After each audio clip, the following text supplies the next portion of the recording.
Profil Fahri Azmi, pemain ganteng-ganteng serigala, kena tipu sahabatnya yang catut nama Jokowi. Aktor Fahri Azmi tengah menjadi sorotan setelah jadi korban penipuan. Fahri Azmi diduga menjadi korban penipuan yang dilakukan sang sahabat berinisial AH. Diketahui AH disebut melancarkan aksinya dengan modus mencatut nama Presiden Joko Widodo. Terkait hal itu, Fahri Azmi telah melaporkan kasus ini ke Polda Metro Jaya sejak pertengahan Juli 2021 lalu. Kini kasus dugaan penipuan tersebut akan terus bergulir di pihak kepolisian.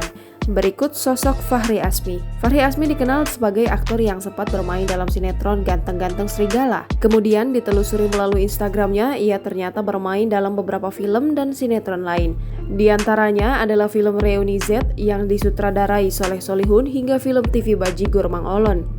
Tak sampai di situ, beberapa iklan televisi pun pernah dibintangi Fahri Azmi. Kiprahnya di dunia hiburan juga melebar hingga menjadi pembawa acara televisi Bincang-Bincang Seru. Fahri Azmi merupakan aktor lulusan sarjana hukum dari Universitas Trisakti. Ia mengaku bisa menyelesaikan studinya selama 3,5 tahun meski memiliki bisnis dan kesibukan lainnya.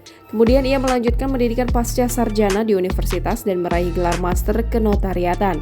Kini, Fahri Azmi tengah berjuang untuk menjadi notaris dan pejabat pembuat akte tanah.